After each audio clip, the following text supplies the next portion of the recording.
एक घने जंगल के बीचों बीच एक पुरानी टूटी फूटी हवेली खड़ी है। इसे लोग कालिक हवेली कहते हैं। गांव वाले कहते हैं कि इस हवेली में कोई भी रात बिताने की हिम्मत नहीं करता।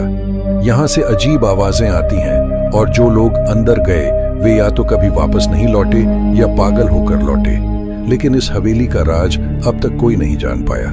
राहुल, एक मशहूर व्लॉगर, अपनी टीम के साथ इस हवेली की सच्चाई का पता लगाने आता है। उनके साथ उनकी टीम में पूजा, विवेक और कृति है। राहुल का मानना है कि यह सब अंधविश्वास है और वह इसे कैमरे में कैद कर साबित करना चाहता है।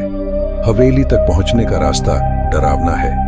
जंगल घना और अंधकारमय है। टीम जब हवेली के पास पहुंचती है तो उन्हें हवेली का विशाल गेट दिखाई देता है।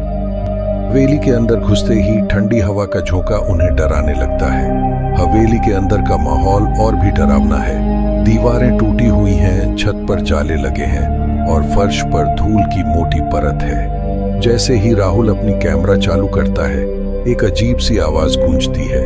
पूजा पलटकर देखती है लेकिन वहां कोई नहीं होता।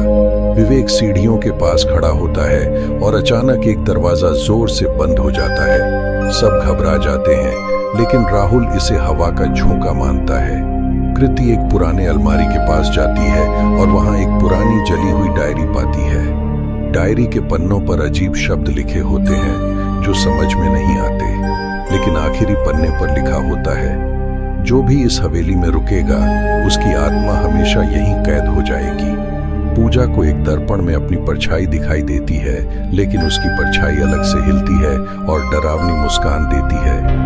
विवेक को अचानक फर्श पर खून के धब्बे दिखते हैं जो धीरे धीरे दीवारों तक फैलने लगते हैं। राहुल को अपने कैमरे में एक महिला की परछाई दिखाई देती है, लेकिन असल में वहां कोई नहीं होता। डायरी के माध्यम से उन्हें पता चलता है कि यह हवेली कभी एक अमीर जमींदार की थी, जिसने अपनी पत्नी और बच्चों को मारकर उनकी आत्माओं को यहाँ कैद कर दिया था। जमींदार की आत्मा अब भी हवेली में भटकती है और वह हर उस व्यक्ति को मार देता है जो उसकी हवेली में आता है। डर के मारे टीम अलग अलग दिशाओं में भाग जाती है। विवेक एक कमरे में छिपने की कोशिश करता है, लेकिन कमरे की दीवारें सिकुड़ने लगती हैं और वह अंधेरे में गायब हो जाता है। कृति को एक पुरानी सीढ़ी पर खून से सनी एक गुड़िया मिलती है। गुड़िया अचानक उसकी ओर बढ़ने लगती है और कृति डर से चीखते हुए बेहोश हो जाती है। पूजा एक बड़े हॉल में भागती है जहां जमींदार की आत्मा उसकी परछाई में कैद कर देती है। राहुल अकेला बचा होता है। वह हवेली से भागने की कोशिश करता है, लेकिन हर दरवाजा और खिड़की बंद हो जाती है। उसे डायरी में लिखे एक मंत्र का पता चलता है जिससे आत्माओं को मुक्त किया जा सकता है। राहुल एक मोमबत्ती जलाकर हवेली के मुख्य हॉल में मंत्र पढ़ता है। जैसे ही वह मंत्र खत्म करता है, हवेली हिलने लगती है और जमींदार की आत्मा एक विशाल डरावने रूप में प्रकट होती है। राहुल हिम्मत करके मंत्र दोहराता है।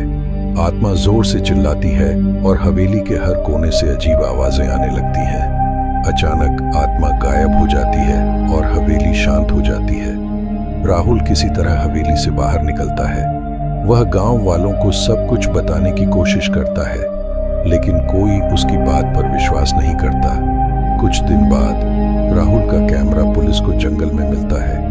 जब कैमरा चालू किया जाता है तो आखिरी फुटेज में राहुल को हवेली के अंदर चीखते हुए देखा जाता है।